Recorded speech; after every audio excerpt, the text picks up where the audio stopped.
Assalamu alaikum and a very good morning to all my very dear students. This is your English instructor Miss Kainat Kamal and I welcome you all to the lecture 14th of Intermediate English class 2nd year. My dear students, as we have done the reading selection 2.1 I have a dream, though that was a bit lengthy and a chapter to be understood, so that is the reason it took a bit long. And today, this is the last lecture of the following chapter, Reading Selection 2.1 I Have a Dream, a speech by Martin Luther King Jr. Dear students, today we are going to discuss about some of the critical analysis of this unit. For example, we would discuss about the metaphors that he has used, metaphors related to the weather. Then we would discuss about that how he has compared the metaphors with the higher law. And then we would look into the literary devices. It would be easy for you after this lesson that you can so easily identify the following phrases, the following literary devices and the metaphors from your reading selection. Okay, dear students, starting with the weather metaphors, you all are highly familiar with the very word metaphor. What metaphor is? It is basically an indirect comparison of not using any word like and such as. Okay. The opening of King's speech uses metaphors to compare the promises of freedom made in the Declaration of Independence, the Constitution, and the Emancipation Proclamation, and the failure of these documents to procure those freedoms for all. He then turns to a metaphor familiar to all the weathers. Okay, so the very first metaphor and the quote is, "This sweltering summer of the Negro's legitimate discontent will not pass until there is an invigorating autumn of freedom and equality." Please do search this very quote in your book that where it is. It is a metaphor in which King compares the legitimate anger of African Americans to sweltering summer heat and freedom and equality to invigorating autumn.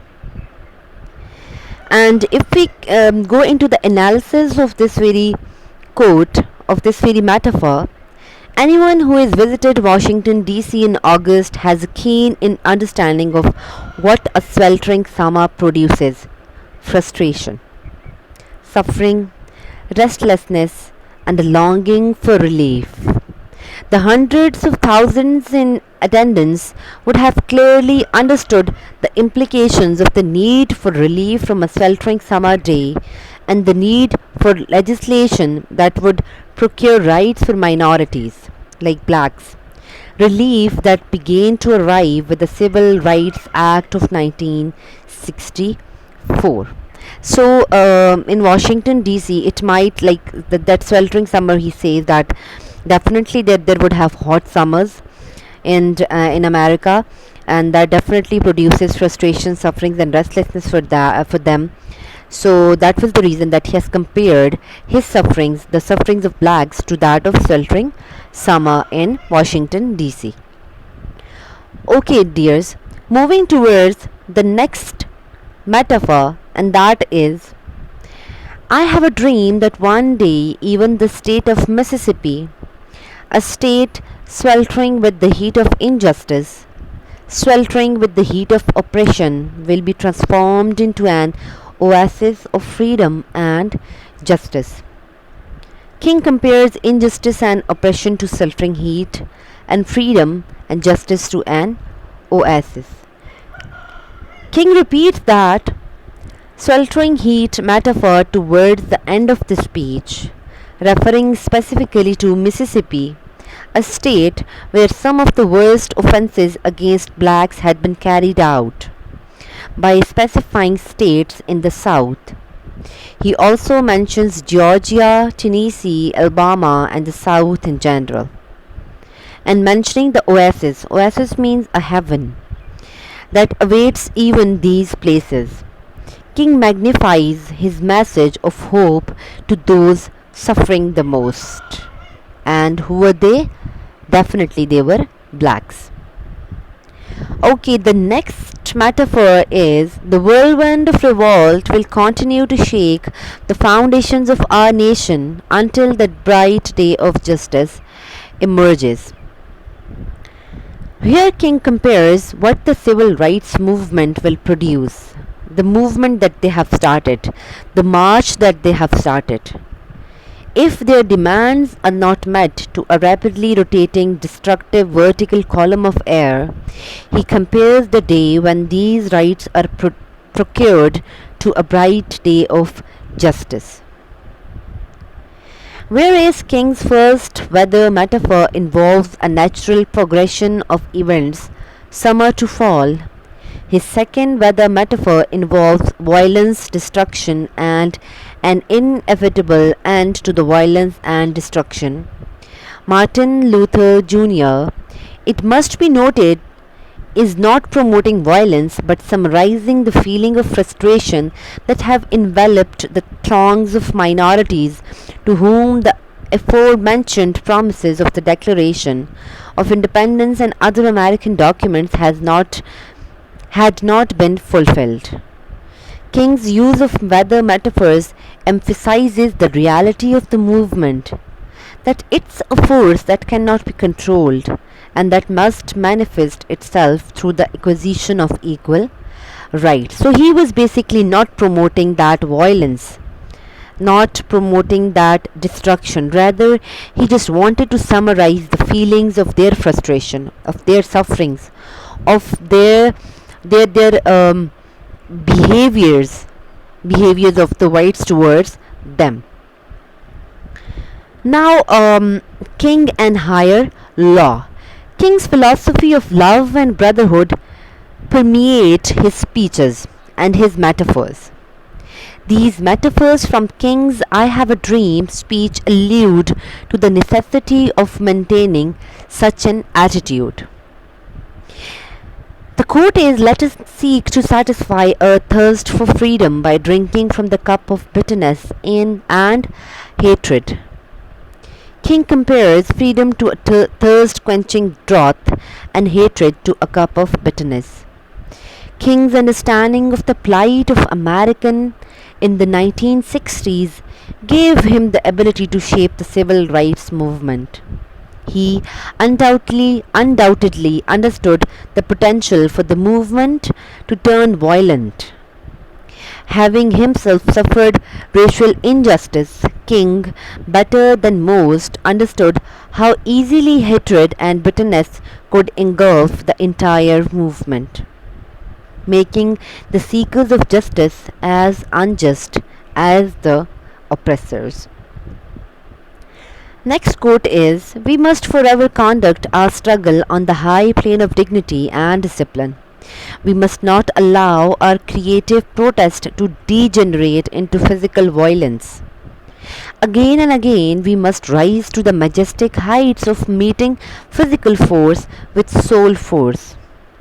Here in this quote, King compares facing the struggle for equality with dignity and discipline to entrenching oneself on the high plane and the meeting of physical force with soul force, to rising to majestic heights.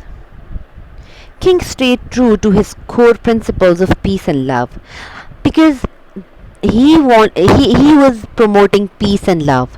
He was promoting harmony. He was promoting unity, discipline. He was promoting brotherhood. Notwithstanding the violence and hatred he confronted, he urged his followers to do the same, promoting his core principles of peace and love. These majestic heights King desired could only be achieved through love, not through violence, not through destructions, not through ill treatments, but with love, peace, and harmony. Okay, the next quote is, "With this faith, we will be able to transform the jangling discords of our nation into a beautiful symphony of brotherhood." King compares racial inequality to the jangling discords of our nation and the achievement of equality as a beautiful symphony of brotherhood. Although there are no metaphors in King's I Have a Dream speech that make direct reference to the Bible, it must be noted that King was a Baptist minister and had a thorough understanding of the Bible, whose teaching permeate King's speeches and, more importantly, his actions of promoting peace and love. He therefore understood the power of faith and was influenced by the New Testament's emphasis on love and brotherhood. A brotherhood that could only be realized when humans were afforded equal opportunity and standing under law. So here he wanted to say that he was the staunch believer of the Bible, and his emphasis was on love and brotherhood, a brotherhood that can only be realized by us, by humans, that would be on the basis of equal opportunities, and when we would stand under the law, when there would be proper law and order situation, definitely only then we can promote brotherhood, we can promote love. When there would be no oppression in the society, when there would be no discrimination in the society, automatically brotherhood and love would be promoted. Okay, dear. So that was all about the metaphors that was related to weather and law and like higher law. Now we are moving toward the literary devices that King has used in his speech. Though we have discussed about, like during the reading of the chapter, we have discussed about the literary devices came in our way, but here, like individually, we would see which alliteration is simply the repetition of consonant sounds. I have a dream that my 4 little children will one day live in a nation where they will not be judged by the color of their skin, but by the content of their character. Second is, in a sense, we have come to our nation's capital to cash a check. Then there is a simile, we are not satisfied and we will not be satisfied until justice rolls down like waters and righteousness like mighty stream. Now here justice rolls down like waters is a simile, and second simile is righteous like a mighty stream. Allusion is a reference from the past. So we hold these truths to be self-evident that all men are created equal. It was a reference used from the Emancipation Proclamation. Repetition, I have a dream, it has been repeated so many times in the speech. Then go back to Mississippi, go back to Alabama, go back to South Carolina, go back to Georgia, go back to Louisiana. Now this is again a repetition. That if you could see that the words has been repeated. Then he has used an analogy. Analogy means a comparison between one thing and another, typically for the purpose of explanation or clarification. So in a sense, we have come to our nation's capital to cash a check. Cash a check, here he clarifies about that promissory note of the equal distributions or distribution of rights and privileges. Then again this phrase, let freedom bring, it is a repetition, or you can also say nafra, that we have already discussed. Then there is an allusion, this will be the day when all the God's children will be able to sing with new meaning. My country, it's of thee, sweet land of liberty, of thee I sing. Okay, so again it is an allusion, or you can say the reference has been used. This is basically an American patriotic song, and the lyrics were written by Samuel Francis Smith, and the same melody, the same words, the same song has been used by the Martin Luther King Jr. in his speech. Then is parallelism. It is that literary device in which there is in order to state of like the state of being parallel or corresponding in some way. With this faith, like you could see that here there would be successive verbal construction, like grammatical structure, sound meter, they would be like parallel to one another, like same to one another, correspond in correspondence with one another. For example, with this faith we will be able to work together, to pray together, to go to jail together, to stand up for freedom together, knowing that we will be free one day, like together, like things are going parallel in this phrase. Then allusion, obviously 50 years ago it has been a phrase has been taken from the Abraham Lincoln's Gettysburg Address. Alliteration, I have a dream that my 4 little children will one day live in a nation where they will not be judged by the color of their skin but by the content of their character. Upgrade to remove adverbs. We cannot be satisfied as long as the Negro in Mississippi cannot vote and a Negro in New York believes he has nothing for which to vote. No. Hyperbole is basically the extended form of exaggeration. And when this happens, when we allow freedom to ring, when we let it ring from every village and every hamlet, from every state and every city, we will be able to speed up that day when all of God's children, black men and white men, Jews and Gentiles, Protestants and Catholics, will be able to join hands and sing. This was basically an exaggerated exaggerated situation portrayed by Martin Luther King Jr. Like somehow it is not possible to create an equal society in America, like where blacks and white would live together. Yes, it has been created, yes, it has been like the dream has become true, but still this won't, like at that very time it was a sort of hyperbole, or it was a sort of exaggeration that King has used. Okay, and the next one is again a parallelism. With this faith, we will be able to walk together, to pray together, or to struggle together, to go to jail together, to stand up for freedom together, knowing that we will be free one day. Then is personification. It is obvious that today that America has defaulted on this promissory note. Here you could see the personification has used, that America has defaulted, like giving a human like qualities and animate qualities to inanimate objects, that America has defaulted on this promissory note insofar as her citizens of color are concerned. Instead of honoring this sacred obligation, America has given the Negro people a bad check, again a personification, a check which has become backmarked insufficient funds.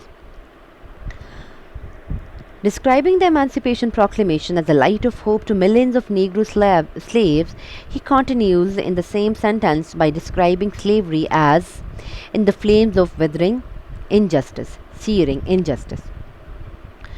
The end of slavery was a joyous daybreak. So, comparing slavery, the end of slavery with joyous daybreak. He continues in the same sentence by describing slavery as in the flames of withering injustice.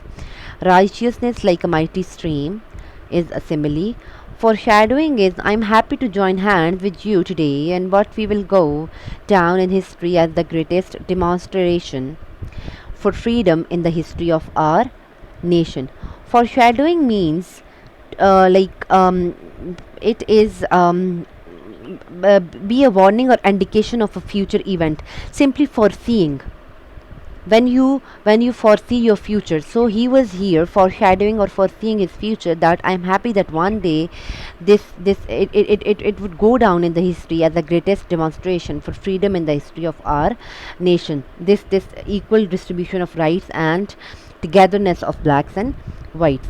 Personification is, I have a dream that one day this nation will rise up and live out the true meaning of its creed. So my dear ladies, that was all about the speech I have a dream. We have thoroughly and in details we have discussed about all the, tried to discuss about all the dimensions of this very speech, and any query, any confusion is definitely always welcome on our in our WhatsApp groups. Please do intimate. Okay, so again, Unit 2, Hope and Aspiration, but this is Reading Selection 2.1, Glory and Hope. That is a speech, and let us all look into the pre-readings. Have you heard the name of Nelson Mandela? He fought for the rights of black people in South Africa throughout his life and achieved his mission by abolishing apartheid and giving rights and dignity and freedom to the black people of South Africa. He became the president of South Africa. What glory and what hope he's talking about. Do some search about the life and struggle of Nelson Mandela. So this was basically your pre-reading, and please do discuss some of the points about the life and struggle of Nelson Mandela.